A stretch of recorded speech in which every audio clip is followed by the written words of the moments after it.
So, welcome to LiberalViewer Sunday Live Clip Roundup. Thanks for joining me. I've got a couple dozen clips on a bunch of different topics for what should be an interesting show tonight, I think. So, as always, this is my weekly broadcast of the best clips from the Sunday morning news analysis shows from the corporate media here in the United States, along with my commentary between the clips. And then at the end, I'll hopefully get some live discussion going with the people who are watching the live event. This week, I'll be using clips from the Sunday morning news shows on the regular Big Five outlets of ABC, NBC, CBS, CNN, and Fox News. I won't have any of the quasi-news comedy clips because my regular sources like Saturday Night Live and Real Time with Bill Maher are still off for a couple more weeks, but I think there's always comedy if you look for it on the Sunday morning news shows, and of course, I'm always amused by Fox News bias, so I thought I'd start with the way Chris Wallace on Fox News Sunday framed the breaking news story that Al-Qaeda has had this resurgence in Iraq and took control of Fallujah and part of Ramadi in the Anbar province. And that was all framed on Fox News like this. Al-Qaeda makes gains in western Iraq, taking back territory U.S. troops fought and died for. Our Sunday panel is here to discuss what role President Obama's exit from Iraq played in all this. So, yeah, I guess how it's Obama's fault always seems to be the main story about any story over on Fox News, but I guess there is this serious conflict in Iraq, which is, so I wanted to put up, first this is a map that they were using over on NBC, and this reminds us of how close Fallujah is to Syria. And Meet the Press host David Gregory and NBC chief foreign correspondent Richard Engel discussed the connection with Syria over in this clip. He covered the war in Iraq extensively, and Richard, of course, you have also covered the civil war in Syria, and I bring that up because here you have Sunni militants operating in Iraq again as they are in neighboring Syria. What's the significance of this?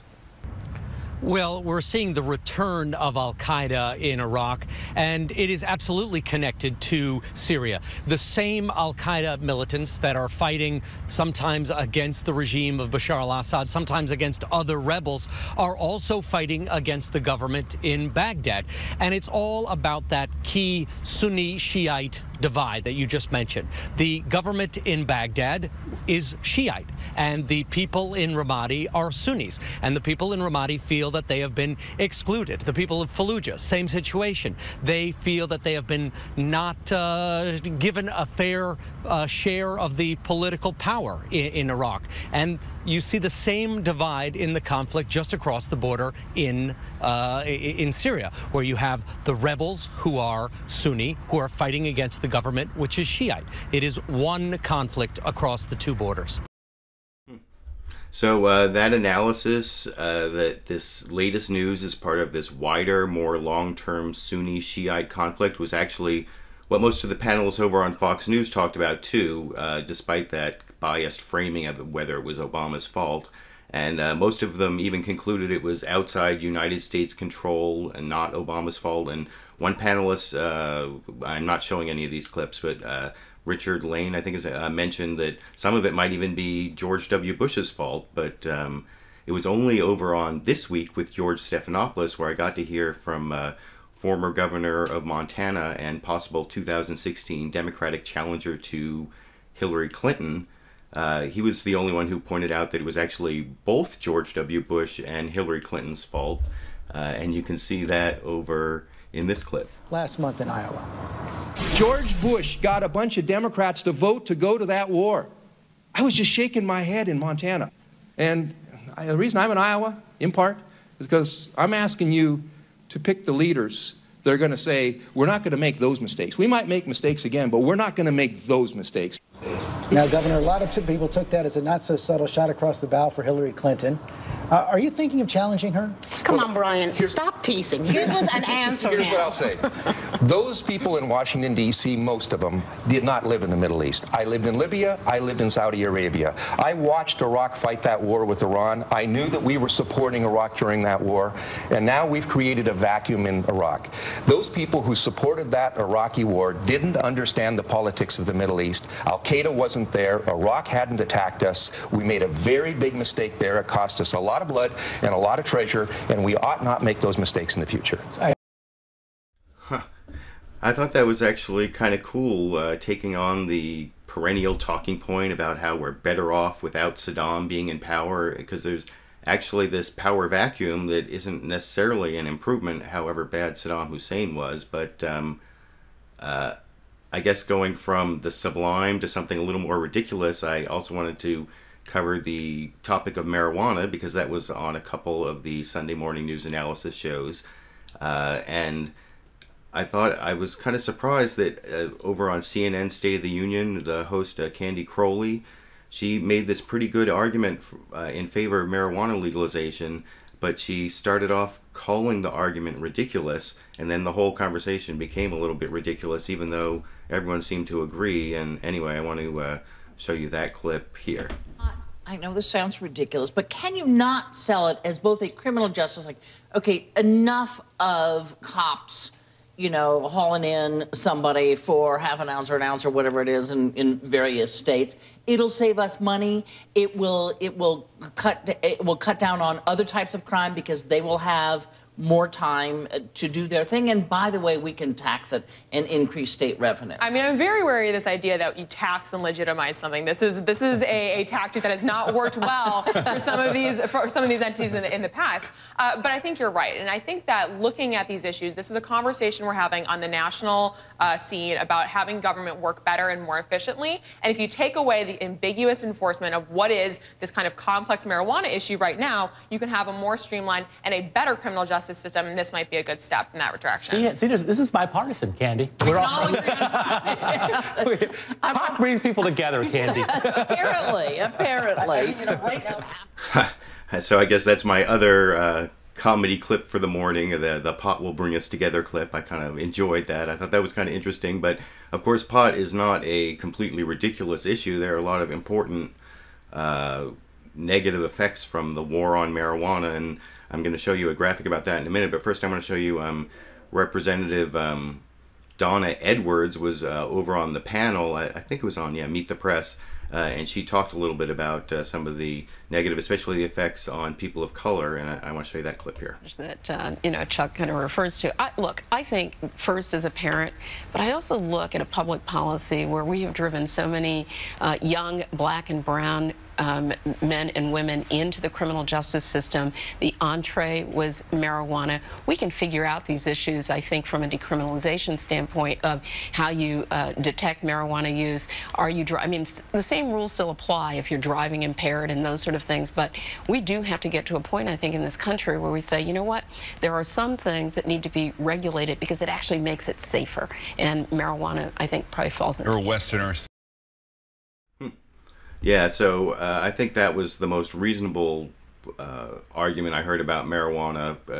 David Gregory on Meet the Press, he kept he seemed to be worried what his kids were going to think about him or about marijuana legalization, because he kept talking about as a parent, and I talked to this FBI guy and he said it's, you know, being illegal is really a deterrent. So, and I guess they also talked about this David Brooks column where he talked about how making marijuana legal makes it harder for us to be the people we want to be, and I don't know exactly what all those people are talking about, but I want to show this one graphic here. I put a link down in the video description that you can click on below me there about this ACLU report that came out last June or July. It's the war on marijuana in white and black, and one of the things it tells you is although whites and blacks in the United States have about equal rates of marijuana use, this is the arrest rates for marijuana possession by race 2001 to 2010, and that little pink line there, that's the white arrest rate, and the big black one there, that's the black arrest rate. So I don't know. I think that there are really negative effects that this whole war on marijuana, it's not a ridiculous issue. And of course, I'm a big proponent of marijuana legalization, and I didn't think that that point of view got really enough. Even though everyone seemed to agree on marijuana legalization, they also seemed to think it was kind of ridiculous, and it got a kind of short shrift, I thought, in the discussions. So I wanted to show those few clips on that. One of the things they talked about the most on the Sunday morning news shows this morning was the new push from the Democrats and from the Obama administration that I think you're going to see when Congress starts tomorrow and through the State of the Union, and it seems it's going to be their big issue going into the 2014 congressional elections, is economic inequality, and especially raising the minimum wage, which I'll get to in a minute. And then also the first push is going to start tomorrow is on giving these unemployment benefits, long-term unemployment benefits, ran out a couple days after Christmas, and Republicans refused to extend them, even though they've always been extended. And so that's like the first bill that's going to be introduced when the Senate comes back or Congress comes back. And one of the Obama administration's chief economic advisors, or the head of the Council of Economic Advisors, Gene Sperling, was on a couple different shows. And I want to show a clip when he was on Meet the Press. He was kind of talking about how unemployment tomorrow is the day that people aren't going to get the checks for the first time, and he kind of talked about the whole issue, and I think he put together the talking points you're going to hear a lot from Democrats on this issue as part of their big push to make income inequality a big issue for the 2014. Anyway, here it is in this clip. What I would say is that tomorrow is the day that 1.3 million Americans go to their mailbox and find that the check that they've been relying on to put food on their table, put gas in their cars to look for a new job, will not be there. And tomorrow is also the day where the United States Senate will have a chance to vote on the first bipartisan solution, which is a 3-month extension supported by... So what are the chances of passage of Congress? Well, you know, I would hope it'd be quite good, because I would hope that people went home and realized some things, which is that these are people who are desperately looking for work. The economy is improving. You know, we've had a lot of momentum in the economy. And we're going to get to that. But how do you get it done when Republicans say, look, what's the offset? How do you do it in a fiscally responsible way? Well, you know, David, look, let's just be clear. 14 of the last 17 times that emergency unemployment's been extended, there have been no strings attached. All 5 times that President Bush extended unemployment benefits, there were no pay-fors. So look, why don't we do this? Let's pass the Heller-Reid proposal tomorrow. That will extend unemployment insurance for 3 months. It will help these 1.3 million people and their families. And then we can have time to then work for what is the best way to extend it for the rest of the year. Because if you don't extend it for the rest of the year, it's going to affect really 14 million Americans, 4.9 million, and the 9 million. Is this bad for the economy, members. Jim Cramer? So I'm not going to show any of the stuff there from Jim Cramer, but because like I say, I try not to show the pundits. I just try to show the newsmakers, and that's Gene Sperling. He works for the Obama administration, and he's kind of laying out the reasoning for why that's their first big issue coming when Congress comes back into session. And what he was talking about the Reid-Heller bipartisan, because they actually got one Republican from the Senate to join the Democrats.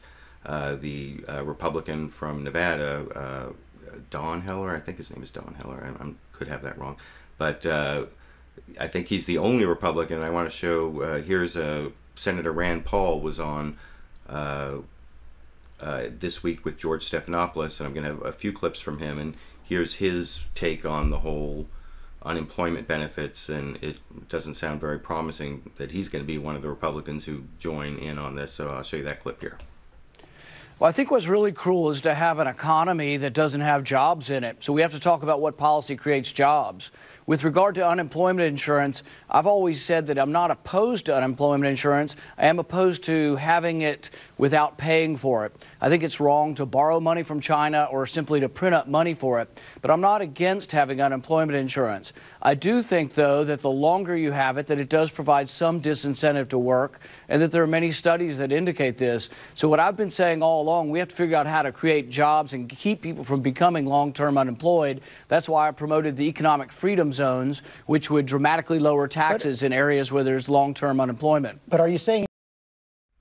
So Rand Paul, who also is probably running for president in 2016, he has his answer to this extension of long-term unemployment benefits. He's not going to sign on to this Heller-Reid plan because it doesn't pay for anything. It just extends them for 3 months to let us talk about how to pay for them. And he has these economic freedom zones. That's like his talking point on how he's going to defend his inability to help these people who can't find jobs. But Harry Reid was over on Face the Nation, and he talked about how there are actually benefits. It actually creates jobs. The thing is, you know, when you give people unemployment benefits, long-term unemployment benefits, which lasts, I guess at this point, up to a year and a half because unemployment's so high, people can't find jobs. But the people you're giving it to, you're helping them like pay their mortgages and pay their bills. And unlike, you know, tax cuts for the rich, this money goes to the people who need it the most and who spend it, and that stimulates the economy. And there's actually a lot of evidence showing that there's a economic stimulus effect. Anyway, I want to show Senate Majority Leader Harry Reid was talking about all the benefits of extending unemployment benefits and how asking for money to pay for it is something that is not usually done. And anyway, I'll show that clip here. For Republican members of Congress. Not Republicans, but Republican members of Congress. The vast majority of American people believe that unemployment benefits should be extended. Never with unemployment like this have we ever even considered not extending them. And John McCain, chief economic advisor during his presidential campaign, Mark Zandi said for every dollar we spend on unemployment benefits, the government and the country gets back 50 cents extra. It's so important to do this. The gross domestic product would be increased by $23 billion. It's the right thing to do. We have long-term unemployment, and that's why the American people support this. Democrats, independents, and Republicans. Democrats, independents, and Republicans, and that's talking again about how they've gotten one Republican to sign on to this, Heller, the conservative Republican from Nevada, which is where Harry Reid is from. And actually, there's one more clip I think was a little bit humorous. Gene Sperling was over on CNN State of the Union. This Gene Sperling, who's the economic advisor for the Obama administration. And, you know, usually the host asks questions and the guest answers the question. Well, here you can see Gene Sperling asked a couple questions, and Candy Crowley couldn't help herself. She answered the question as to why is it that Heller has signed on to this bill. Anyway, you can see that quickly in this clip. Ads. And I think if you look at why is there a bipartisan proposal now, why did Senator Heller, a conservative Republican from Nevada, support this? It's because unemployment's really high in Nevada. Yeah, and he's out there talking to constituents who desperately want to work. But I don't know, maybe that just amuses me, but I thought that was kind of funny that the guest was asking the questions and Candy Crowley couldn't help herself from answering it. But there also, you know, this is all I'm talking about the Senate. There's this bill in the Senate. I don't know why they're so worried about whether they're going to get 5 Republicans in the Senate. I don't know how they're going to get this past the House, at least not without all the things that the Republicans want, because, of course, the House of Representatives has a Republican majority, and they control completely whether bills get voted on or don't get voted on. And I want to show you, here's Republican Matt Salmon from the House of Representatives. He was over on Face the Nation, and he was explaining why he is not going to support this unless there's at least some way to pay for it, talking to Bob Schieffer on Face the Nation, CBS, in this clip. If the senator comes up with any kind of a reasonable idea to offset the $26 billion, I think that he might find some people that are willing to talk to him. But I think that we need to focus our attention more on not what the problem itself, but focus on the root cause, and that is unemployment. Let's get people back to work. Let's approve the Keystone Pipeline. Let's deal with one of the 39 jobs bills that we've sent him to try to get our economy going again and people working in the private sector. All right, well, the answer isn't government. The answer is the private sector. Let's get it going again. So yeah, that shows you, I think that's just an example of how Republicans in the House of Representatives, even if they get it going in the Senate, it's going to be a lot of wrangling before these long-term unemployment benefits are extended. And that's kind of sad because there are like 1.3 million people who have been unemployed for more than 6 months, who aren't going to get checks, who are, that could be the difference between like staying in your house and not staying in your house. I've seen, like over on Fox News, they talked about all the people who were losing their health insurance, although a lot of them had a chance to get more health insurance. But I don't know why there isn't more on the network news, or no one seems to be profiling these 1.3 million people who are going to not get this check that's been sort of keeping them going while they're looking for a job, while unemployment is still at like 7%. So that was pretty sad. And I have one more clip on this I want to show before I get over to the next topic of minimum wage. But I want to show Governor Scott Walker was also over on CNN State of the Union, and he's a possible Republican candidate for president in 2016. And I want to show he kind of has a perspective. Everyone else is from Congress, but he's the governor of Wisconsin, and I want to show his kind of talking points and what he's getting ready to be telling people when he runs for president over in this clip. Well, two things. One, let's be clear. The reason why the White House is so actively pushing this is they want to desperately talk about anything but Obamacare.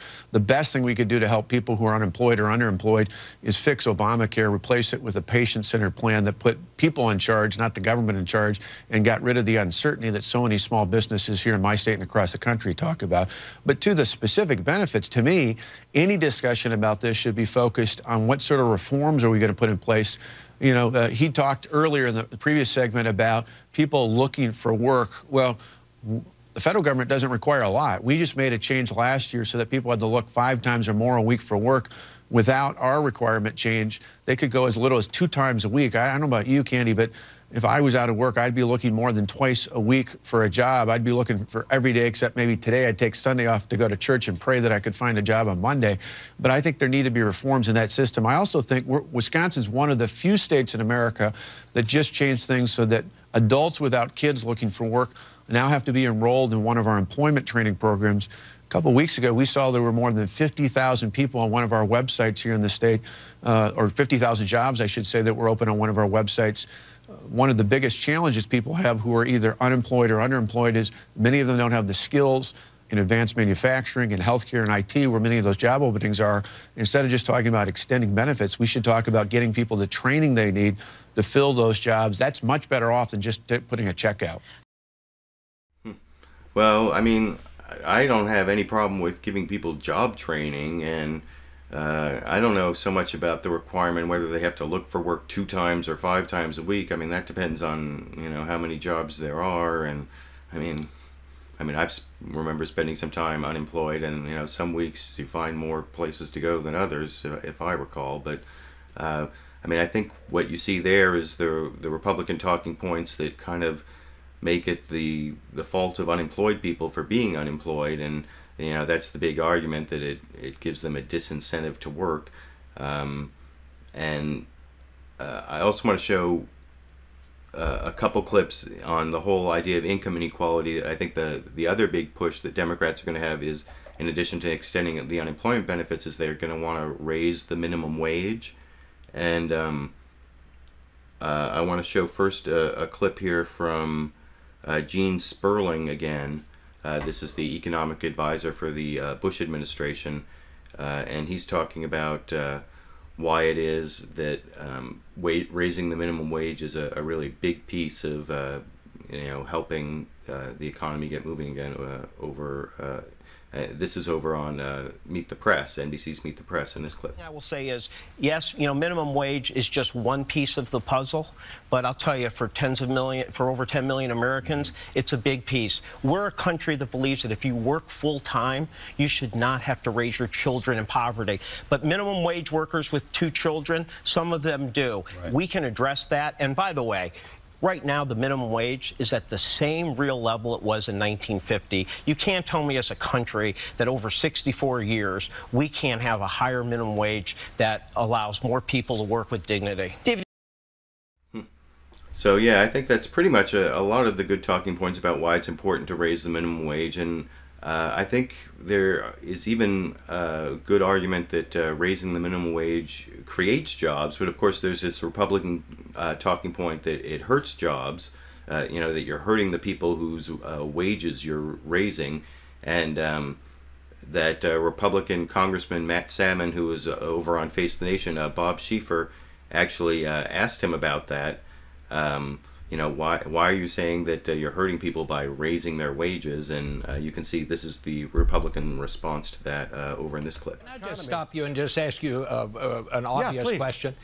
Why does it hurt someone to pay them more money? Because that's what you just said. Well, I'll tell you how it hurts them. The people that are mostly on minimum wage are the folks that are 18 to 28. And those folks right now have the highest unemployment rate in the country by far, not even close. And history has shown us that when the minimum wage rises, those companies that are paying minimum wage jobs end up laying people off, and they end up hiring less people. And that's what I mean by them actually being the people that are hurt. Gotcha.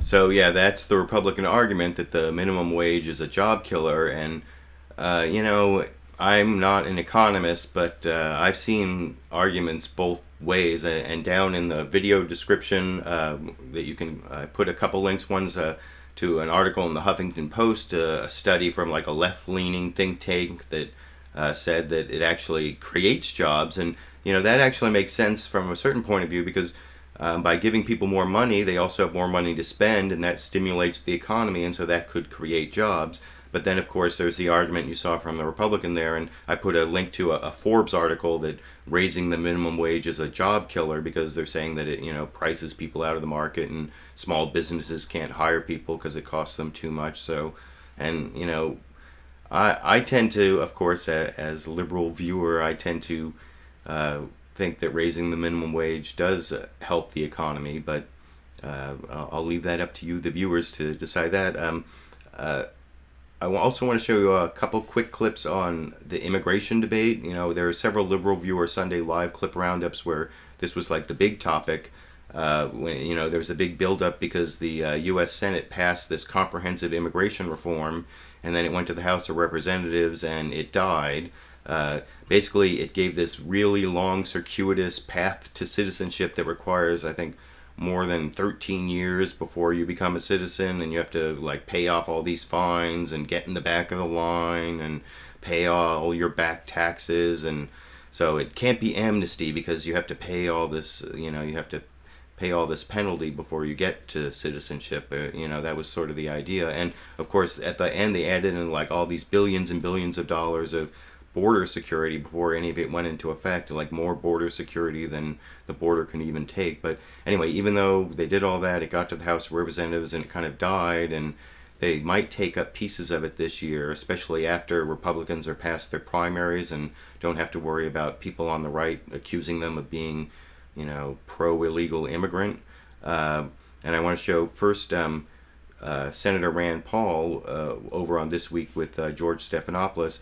He was asked about this, and he said as long as the path to citizen, you know, the path to citizenship was the big sticking point for him. Of course, he's in the Senate, which already, you know, he didn't vote for the Senate version, which is waiting in the House, and he doesn't vote in the House. But as sort of like a leader in the Tea Party, I thought it was interesting to see what Rand Paul said on this issue, and I'll talk about it a little more after I show the clip here. The reason, and I've had this conversation with Senator Schumer before, is that the reason it has failed is that the Senate bill that he proposed actually limited work visas, and I think creates an incentive for more illegal immigration. I'm for very expansive work visas. If you want to come to our country, or if you're one of the 11 million who are here, I'm for giving you a work visa. There is a debate, though, over citizenship and how quickly. I don't think the House is ready for citizenship. So really the question to the Democrats is, will you go halfway? Are you willing to try to bring the 11 million people who are here, bring them out of the shadows, give them an existence,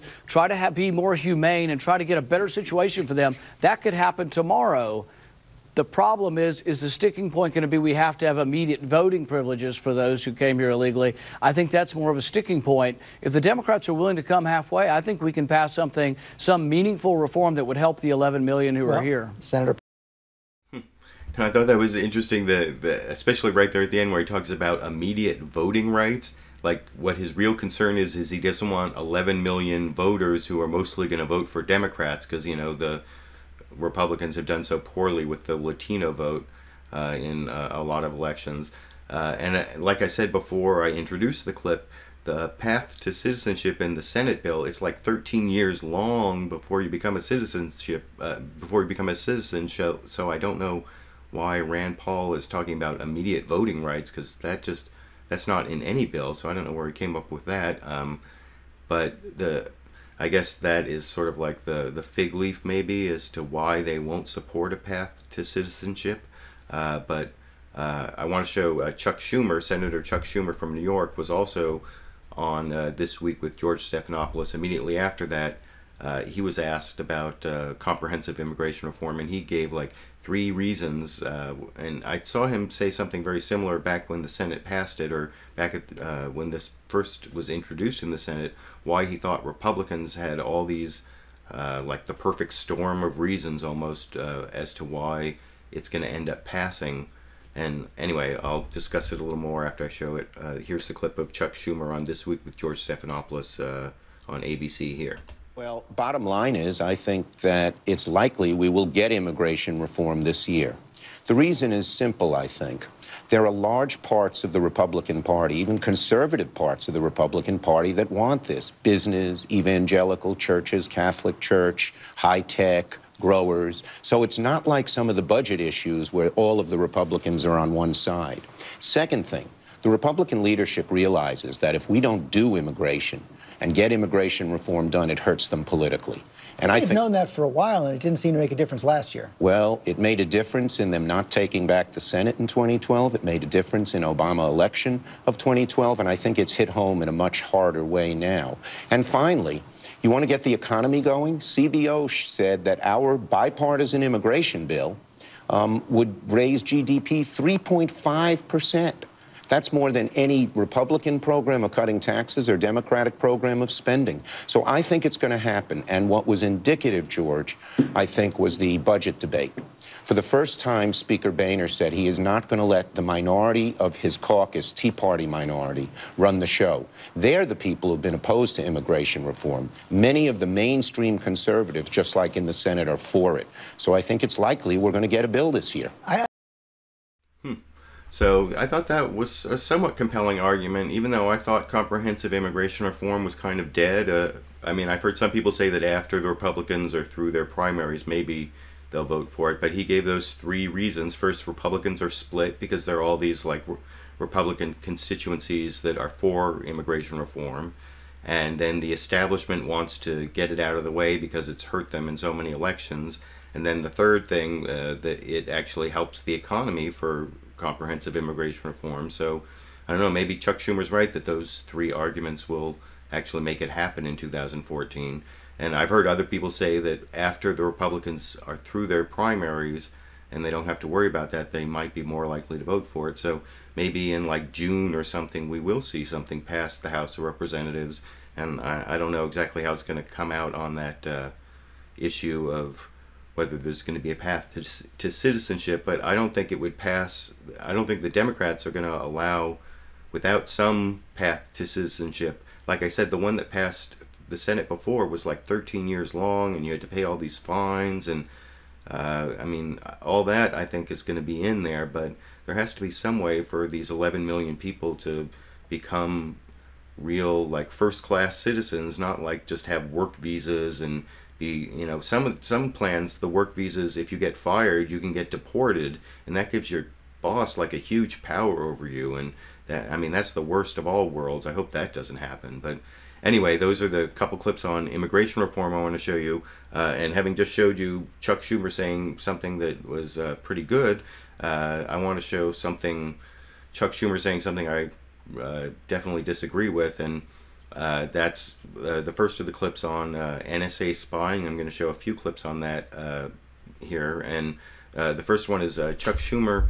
You know, I've been disappointed. I can't think of any elected official who is come out for giving amnesty to Edward Snowden, or even is like talking about him as a whistleblower. They all, like, I don't know, it's as if there's some secret government agency that has dirt on all these elected officials and is making them all be nasty towards Edward Snowden. No, I don't believe in that big a conspiracy theory, but I have noticed all elected officials pretty much across the board are against amnesty for Edward Snowden, and of course Chuck Schumer is one of them. And I'm going to show several clips on NSA spying, starting with Chuck Schumer talking about whether he thinks Edward Snowden should get amnesty on This Week with George Stephanopoulos on ABC in this clip. Clemency for Edward Snowden. No, I don't believe so. Snowden says that he's in the grand tradition of civil disobedience in this country. It is a grand tradition. Part of that tradition is you pay the consequences. If you break the law because your conscience says you have to, you stand trial. That's what, and pay the consequences. That's what Martin Luther King did, Mahatma Gandhi over in India. The most on-point case is Daniel Ellsberg. So what Snowden ought to do is come back and stand trial and face the consequences, and he'll have his ample opportunity to say why he did what he did and all of that. You know, there are a lot of disputes. Then maybe a lighter sentence? Well, I disagree with Rand Paul that we ought to plea bargain with him before he comes back. If he's truly in the tradition of civil disobedience, he comes back and faces the trial and the consequences that the government says he should. One point on this, George. There are a whole lot of issues where the disputes. How much does metadata help us in the war on terror? The administration says a lot. Some of the critics say not at all. How much damage did Snowden do in hurting our agents? We don't know the details. That much of that is classified. And how was the data used? Were American citizens in the content, particularly of their logs and the metadata, was content listened into without a warrant? All of these things could come out in a trial, and it would be beneficial for the country to have the discussion. So running away, being helped by Russia and China, is not in the tradition of a true civil disobedient practitioner. So yeah, there is a Democrat who is saying nasty things about Edward Snowden that I disagree with. I mean, I see Edward Snowden at least as a whistleblower. I mean, I don't know if, I mean, maybe he should end up being guilty of a misdemeanor like Thomas Drake, who was another whistleblower, or some kind of plea bargain. But Chuck Schumer there was also, he talked about how Rand Paul had talked about plea bargaining before he comes in. And I want to show that clip of what Rand Paul said. And this is what I was saying across the board. Even Rand Paul, who's been one of the biggest Republican critics of NSA spying, he did not come out for amnesty for Edward Snowden either.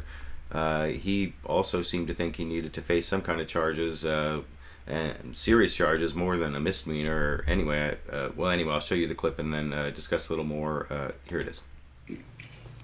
Well, I think the only way he's coming home is if someone would offer him a fair trial with a reasonable sentence. But I don't think the death penalty, I mean, we've had people all over the news, some of the same people who are defending James Clapper lying to Congress are saying off with his head or he should be hung from the nearest tree. I don't think that's appropriate. And I think really in the end, history's going to judge that he revealed great abuses of our government and great abuses of our intelligence community, and that James Clapper, in lying to Congress, really seriously destroyed the credibility credibility of our intelligence agencies. And even though I actually give them the benefit of the doubt, I don't think James Clapper's a bad person. I think he's a patriotic person who wants to stop terrorism. So I don't think he's a bad person. But by lying to Congress, he's made us doubt and believe that maybe the government could be listening to our phone calls, even though they tell us they're not. Let me turn to health. So yeah, even Rand Paul doesn't support clemency for Edward Snowden, although I do like his comparison between Edward Snowden and James Clapper lying to Congress. I'm not going to show that clip again, but in several Liberal Viewer Sunday Live clip roundups, I showed that clip of James Clapper responding to a question from Oregon Senator Ron Wyden, asking him, are you collecting information on millions of Americans? And he says, no, not wittingly, or something like that. And then some like expanded answer, but it was basically a lie about the whole bulk collection of phone records. And I want to show, having shown a clip there of Rand Paul that I don't agree with, where he opposes clemency for Edward Snowden, I want to show something where he talks about his lawsuit against NSA spying and show that he is at least doing some good things, even though I don't agree with him on some others, stuff that he believes in. But here's Rand Paul talking about his class action lawsuit against NSA spying, also on This Week with George Stephanopoulos on ABC here. Well, the thing is that the point is that one single warrant should not apply to everybody who has a cell phone in America. One of the things that Snowden released was a single court order to the company Verizon that all of their customers' records would be looked at. That, to my mind, smacks of a generalized warrant. That's what we fought the Revolutionary War over. So I think by bringing a class action suit where we have hundreds of thousands of people who come forward and say, hey, my cell phone records are mine, unless you go to a judge and ask a judge specifically for my records, you shouldn't be able to have a general warrant. So I think the idea of a class action lawsuit with hundreds of thousands of participants really beats home and brings to the forefront the idea that this is a generalized warrant and it should be considered unconstitutional. This issue. Now, I definitely agree with what Rand Paul said there at the end about general warrants, and for people who are students of the Constitution and the Fourth Amendment, that is a big reason why there is a Fourth Amendment in the Bill of Rights that grants, it says that there's no unreasonable search and seizure, and that searches have to be based on warrants based on probable cause, the particularized suspicion before you can search, and what he's talking about there is a general warrant, where basically one warrant from the FISA, the Foreign Intelligence Surveillance Court, says we can get all the records, the phone number, your phone number, the phone number you called, the length of the call, the location, and on both sides, that's the metadata. And that for every Verizon phone call in the United States, millions, billions of phone calls over like 5 years, they want to keep all that data. And so I definitely agree with Rand Paul on that. And there was this other story that came out, I saw this on the CNN news broadcast. The reporter, I believe is the name, I think it's Brian Todd. I want to show, this is my last clip on NSA spying. This was another one of the revelations about what the NSA has been doing, and I'll talk about it a little more after I show. This was a clip from CNN breaking news this morning here. It's called Tailored Access Operations, or TAO. New details of its activities are reported in the German magazine Der Spiegel, which cites internal NSA documents. The magazine says some of the hackers are based in this building in San Antonio. Aside from getting into a computer through an error message, Der Spiegel says TAO hackers can access so-called cookies, those tags that pop up showing a computer's favored websites. And they can redirect users to a dummy page on a site like LinkedIn or Facebook. It looks like a real page, but it's a fake one controlled by the NSA. This is a dummy Facebook page. When you go there, what does the NSA want to find out? One would be to simply intercept and sniff your traffic. For example, I would be logging into this page and they would be able to see, now they have my username and password, get into my account, and help them in other attacks. But in this particular scenario, what they really want to do is infect my machine. The unit doesn't do just remote hacking. According to Der Spiegel, TAO operatives physically intercept computers being delivered to plant spyware on them and even infiltrate offices to plant their own monitor cables and USB plugs onto targeted computers to collect data. Well, that's pretty scary, and that's the thing about this NSA thing, that all the Edward Snowden leaks, and I believe the Der Spiegel article was based on Edward Snowden leaks. It's just really scary, and we wouldn't know about it at all without what Edward Snowden did. He's done a great service. That no one ever debated the NSA doing that kind of thing. I actually haven't read the Der Spiegel article, so I shouldn't talk that much about it, but. Anyway, I just wanted to show that clip with all the talk about the elected officials saying that Edward Snowden should be tried for whatever his crimes are. I just want to remind people of some of the things that we've been learning. I also want to show a few clips on Obamacare. Of course, that seems to be a topic almost every week. And over on Fox News, of course, they did it. Some of the more ridiculous Republican talking points. One of the guests actually on Fox News Sunday this morning was Mitt Romney, so you can always depend on Mitt Romney to make some kind of argument that doesn't really make sense. I think that's why he was such a poor candidate against Barack Obama in the 2012 election. I want to show Mitt Romney making an argument that I think is pretty easy to debunk, which I will do after I show the clip here. Well, actually, one of the things I vetoed in the health legislation in our state was that very provision. I don't like the idea that the government tells people they have to have a gold-plated health insurance policy if they want something that's more specific to their needs. The idea that a 70-year-old has to have birth control provisions, or that they have to have maternity coverage. These are kinds of things that people ought to be able to select on their own. And this is at the heart of the president's deception and dishonesty with regards to Obamacare. And that is, he told people, you can keep the insurance you have if you like it. And that was not honest. That was deceptive.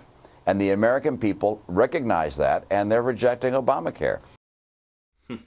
Now, there are a couple things that are kind of silly in that argument. First, that whole thing about 70-year-olds having to get like maternity care and birth control care added to their insurance. The thing is, if there's something in your insurance plan that you're never going to use, it adds nothing to the cost of your insurance plan. That's the way insurance works.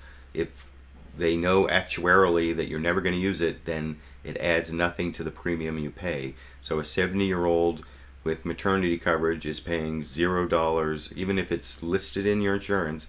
It's adding nothing to your premium. Now you are pooling risks, so in some ways, I guess you're paying for someone else's maternity or contraceptive coverage, even if you don't use it. But that actually is how insurance works. You're always going to end up paying for procedures that you yourself don't end up needing, even if it's like a heart bypass surgery. Not everyone ends up needing that either. And anyway, so that was kind of a silly argument. And then, of course, there's that talking point about how Obama lied about if you liked your plan, you can keep it, and that seems to be pretty much universally accepted in the media. But if you look at my latest edited produced video on my channel, which you can find at youtube.com/LiberalViewer, or just search for Lie of Year when Obama said if you like your plan, you can keep it. That's the name of the video, and I at least give my opinion, which seems to be kind of a minority opinion, that actually wasn't a lie when Obama said if you like your plan, you can keep it.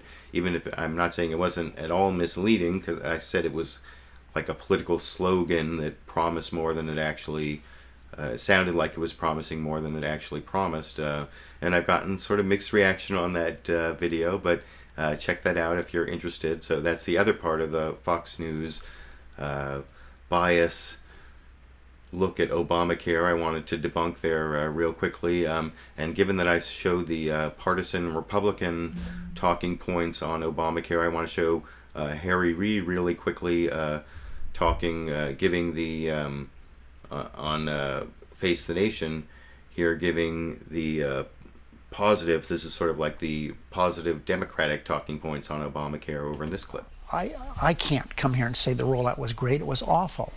But let's look where we are today. The website's been fixed. Perfect? No. But right now, as we speak, there are 9 million Americans, 9 million Americans who have health care that didn't have it before. We have, as you know, we have 3 million Medicare. We have 3 million on their policies because they haven't reached age 26. They can stay on their parents' policy. And we have more than 2 million. They're coming. I talked to the President Chief of Staff a day or two ago, Dennis McDonough. They're coming on at the rate of 30,000 a day. I think we're going to have some staggering numbers, even more than this, come April 1st. So, we're at 9 million already. It's the law. Is that important? Of course. Women are no longer considered a pre-existing disability. Seniors, the donut holes being filled, they can have their checks, they can do pap smears, all this stuff that women couldn't do before. Insurance companies can't cancel you for no reason. We have. So anyway, you think it's going to work? It's already working. Right. And so yeah, there's Harry Reid giving the sunny view of Obamacare.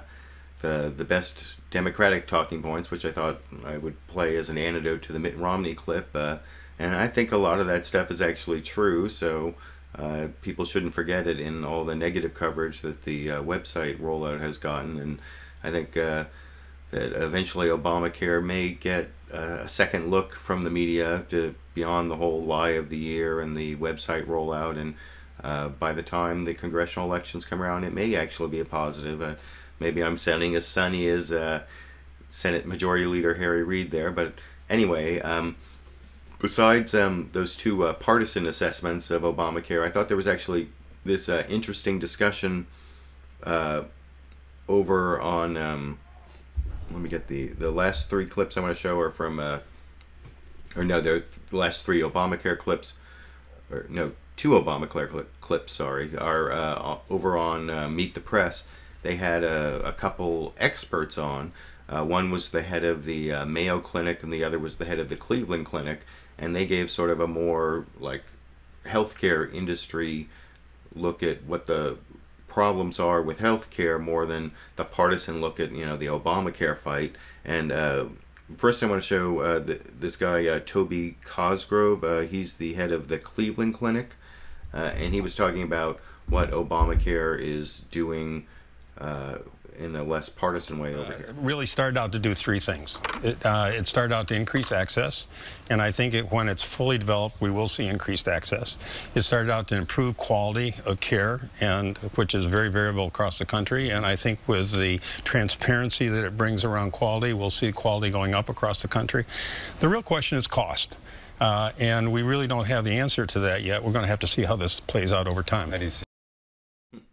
So yeah, I think that is sort of a more nonpartisan look at what Obamacare is doing and what it may or may not do, the whole cost question. And then the other guy who was in that discussion was, his name is John Noseworthy. No, I did not make that name up. He is the head of the Mayo Clinic, which is actually a really famous clinic in Minnesota. And he talked about how, Obamacare is increasing access to insurance, which is a good thing, but that doesn't really address some of the real things we have to address about healthcare in the United States, and I'll show you that clip here. Question that having insurance is a good step forward for everyone, but folks don't necessarily know what they've got when they go on the exchange and buy something until they get ill. Preventive services may be covered, but these narrow networks that will likely develop, and can you keep your doctor, all of that will play out over the coming months. I think it's going to be very important that we stay very close to this. But David, the Affordable Care Act will take its own path. What we really need to do is the next series of steps that the country needs to do. There are things government must do, and there are things that healthcare providers such as? Well, first of all, they have to modernize the payment system, modernize Medicare. They have to find a way to enable us to bring technology across state borders. We have to fund the NIH, and ultimately the nation has to have the courage to step up to the looming insolvency of Medicare. That's what's pushing everything. Does it mean that Medicare... Yeah, so I think those are some of the real challenges that, beyond this whole back and forth fight about Obamacare, that there are real challenges to our healthcare system that aren't really addressed or aren't completely addressed by Obamacare. Last week on LiberalViewer, or was it the week before? Yeah, 2 weeks ago on LiberalViewer Live, or Sunday Live Clip Roundup, I showed this clip about how this new system of paying healthcare providers for providing more effective, less costly treatments. Instead of paying them per procedure, you pay them for the best outcomes, and that seems to be lowering costs. Or there's just like a few months worth of data showing that may actually be decreasing costs in Medicare, and that could be like the most important trend if that continues. And anyway, so I want to show those clips about Obamacare, both the partisan and the nonpartisan ones.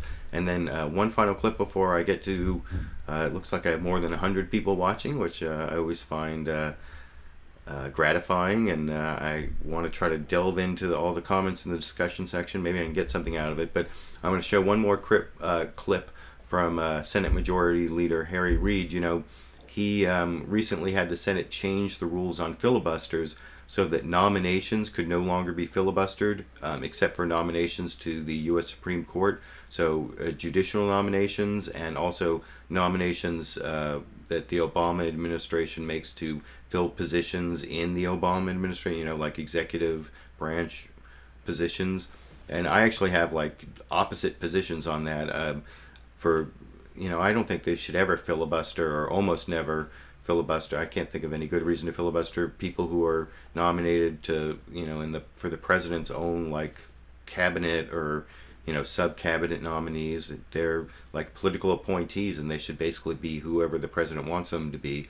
Judicial nominations, on the other hand, I think that judges are supposed to protect the rights of minorities and the politically unpopular, and so to require their nomination to have some sort of supermajority, that makes a little sense to me, and I felt that way when George W. Bush was president, so I'm not so easy to give that up. But then there's something in the middle, which is legislation. You know, that's what the Senate is supposed to do most of the time.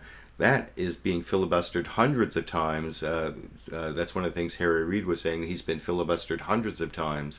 And so over on Face the Nation, Bob Schieffer asked him, is there any chance you're going to get rid of the filibuster or narrow those rules for just legislation, you know, because he's talking about these problems with the minimum wage and extending unemployment benefits that I showed a bunch of clips on before. And anyway, here's Harry Reid talking about that in this final clip from Face the Nation on CBS here. Let me just ask you this. I mean, listening to you this morning, if Republicans continue to throw up the kind of opposition you've been receiving, you say you've been receiving, do you have plans to extend this ban on filibusters? Right now, you've worked out this rule, which they vehemently oppose, so it's very difficult for them to filibuster nominations. Would you be willing to just go to a Senate where you just majority rules and that's it? Well, Bob, I think it's something that we have to understand. So you're thinking about that? That's this.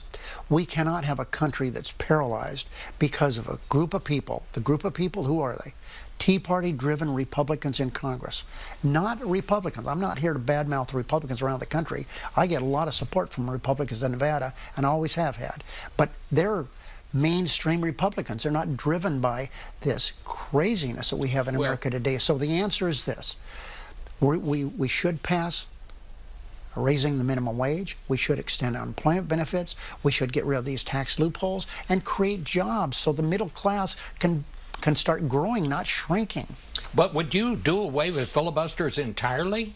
Well, we're not there yet. I think that we I mean, are you even thinking about that? No, I'm not thinking about it today. But I think you're saying you're holding that out. Is that as a possibility? I think everyone should understand that the country cannot continue on the road that it's on. It cannot have. You cannot have, when you have vacancies in the judiciary, as we've had, D.C. Circuit, some say it's more important than the Supreme Court, but it's at least the second most important. They said, we're not going to fill these spots because we don't want to. You can't. That's not the way we legislate.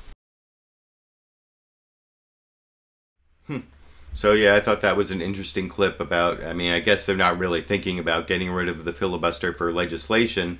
And, you know, that's kind of in between the two things that they got rid of the filibuster for, in my mind anyway. That's my position. because I think that, like I said before, the filibuster on nominations for people who work for the president, that should pretty much be up to the president. But nominations for judges, there I actually kind of support the filibuster. But for legislation, I mean, it's not in the Constitution, which is something that Harry Reid said earlier that I didn't play. You know, there are very few things that require more than a majority vote. That's just a tradition that was made up in the Senate to require more than a majority, and it does kind of paralyze things. But I don't know, it depends on whether you think that it's better that they get things done in Washington or don't get things done in Washington. But anyway, I thought that was an interesting clip to play for you all. I'm already at about an hour here, but I appreciate I have more than 100 people who have been arguing. I see you're mostly arguing with each other. I don't know how I'm going to dip into this very well, but let's see. Let's see, I see NO8549 says, I hate Republican talking points about unemployment. Unemployed are not lazy. Yeah, I kind of made that point. That I think that is, even when they talk about, you know, job training or how many times, you know, making requirements you have to look for a job so often every week, it always seems to be that their underlying message they're trying to give you is that the unemployed are lazy, and especially in this economy, I think you can be unemployed and not be lazy. So, yeah, I definitely agree with that. Let me see. Yeah, it's hard to get through all of this here, but oh, I see. JE99NA2 says Australians' minimum wage is $15 US dollars, or yeah. So I think. That I mean, I can kind of understand the argument that the minimum wage hurts jobs because, you know, if you have to pay people more money, you're going to hire fewer of them. That is sort of like basic economics. But in the United States, we're already competing against people who make a lot lower wages in other countries for, you know, a lot of jobs. I guess there's certain service jobs that they can't really outsource, or at least a few of them left. But I mean, U.S. worker productivity is so high that, and, you know, profits are corporate profits, and Wall Street, you know, the stock market is at all-time highs, and the rich have, you know, that was one of the things I didn't play the clips on income inequality, where they talked about how for basically the last 30 years, the top 1% has made huge gains, and the middle class has basically gone nowhere or even lost ground in terms of their income. And so they're raising the minimum wage. I actually think probably raises the standard of living. Anyway, that's my take on that. But let me see if I can find one or two more quick comments. I'm glad to see so many people join me. I saw